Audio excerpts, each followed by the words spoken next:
Good afternoon, guys. This road is a little bit different than you're used to seeing. I'm just leaving that parking lot from where I did my 5,000 mile review on the Riker.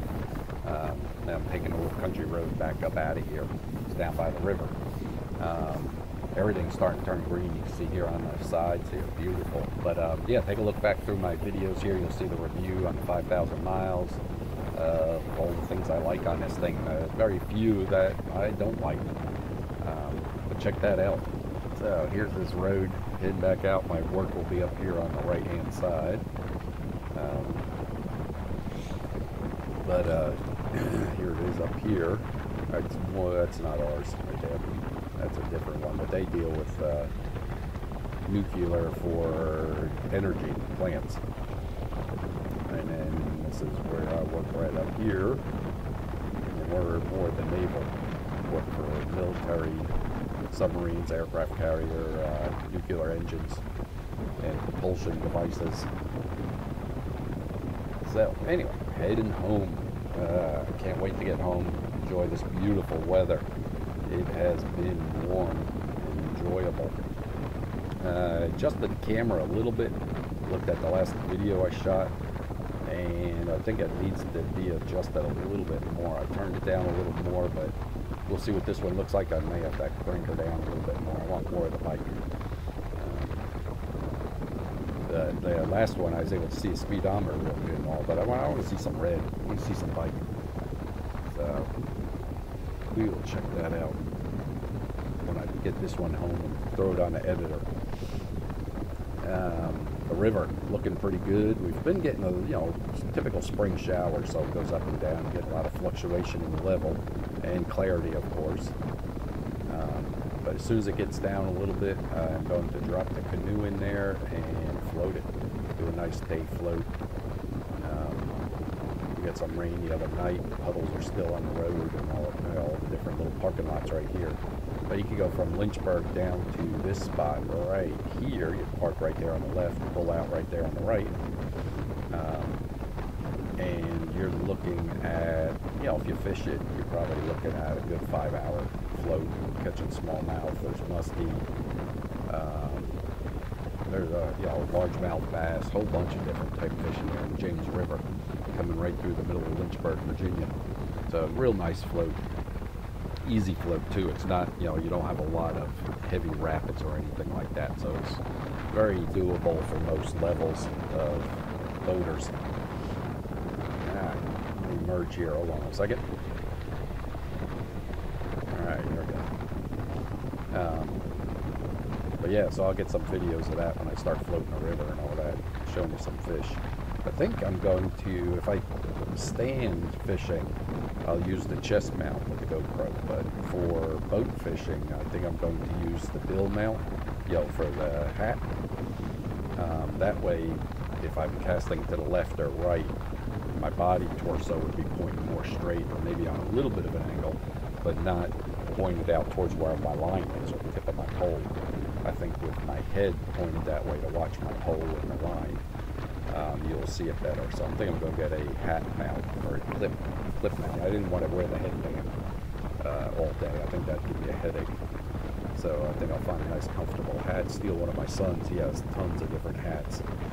I'll steal one of his and clip it on the bill of it and call it good. Try that one. If I walk the bank or do something like that, I will use a chest mount, where you wear it. So that's my game plan. I'm sticking to it. We'll see how it works. But heading home, weather is very, very nice. You're probably looking at mid-70s, upper 70s. And it's supposed to be like this probably the next couple days. It'll get real warm, and then we'll get a little cold front with some rain. It drops back down to about 55, 60 degrees, and then we'll climb back up near 80. This coming weekend, I think they're calling for 80, 82, and then it will drop back off. We'll get a little rain shower. I think it's supposed to drop off to about 55 or 60 and get out of this guy's way. Yeah, I don't trust them. It's too easy for them not to see me. They don't see cars either. Think they'll see me? Come on. I don't mean to be negative, being truthful.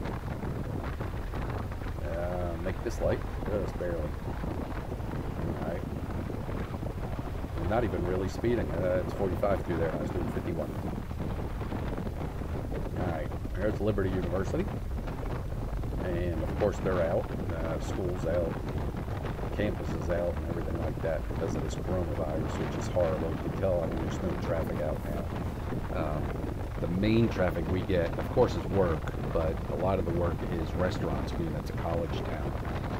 If it wasn't for Liberty University, there would be there is no industry here, no nothing.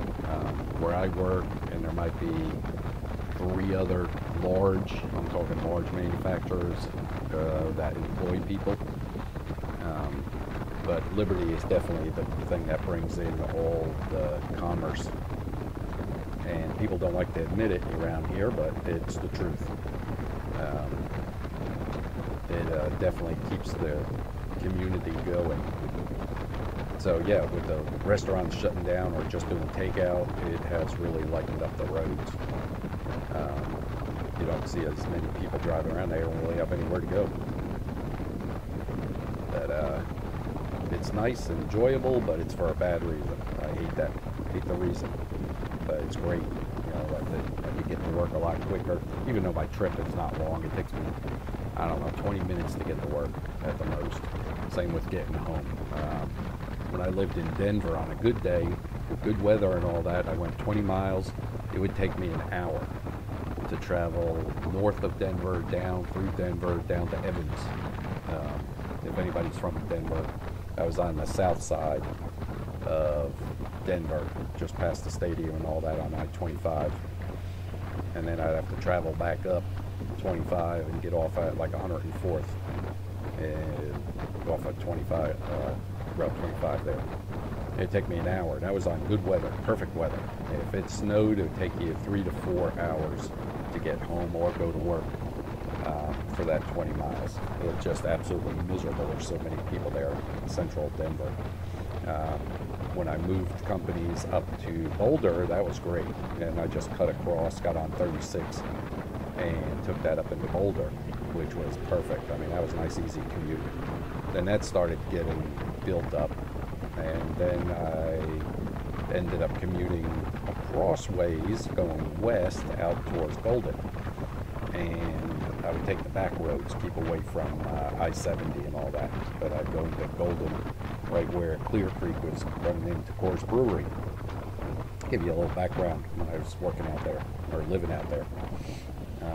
Different places I worked in. But yeah, the two best place, of course, was Boulder. I worked right off the baseline and just stare at the flat irons outside my office window, which was beautiful. Used to go down and walk the streets down there for lunch in the afternoon. It was beautiful. And then I went down to the south side of Denver, which was nice. I mean, there's a lot to do there. I'd bring my fishing gear with me and then go wade the South Platte down there, down by coming out of, I guess, Cherry Creek, or Cherry Creek Reservoir, down south there. Some of you, I don't know who's watching this, you know, some might know it. Others, you have no clue. But it's just as pretty. What else? But yeah, this is, you know, my commute now is nothing. You know, 20 minutes, I shoot down the road. I mean, you've seen the worst of the traffic I have to deal with on any of my videos, which is nothing. So that's why I chose to live here. I've been here, I don't know, 20-some years, 22, 23 years. And it's just that, I mean, the crime rate is nothing. The cost of living is very affordable compared to other places in the country. When I was traveling and dealing with it, I saw that, you know, like when I went down. I gotta get some air in the tires on this thing. Not getting gas, getting air in the tires. But like when I traveled to Texas or some of the other Tampa, you could see what it costs for living in houses, apartments, food, and all the traffic you got to deal with. And I'm like, holy crap, you know, I couldn't go back to that, you know, not after doing this. And you know, a nice 15-20 minute trip, you go to beautiful streams and creeks. Anyway, that's enough about that. Try to change it up a little bit. Let me get some air in the tires on this thing. You really got to keep up on the tire pressure on this thing. 25 in the front and 28 in the rears. I'll talk to you guys later. Thanks for joining me. Bye.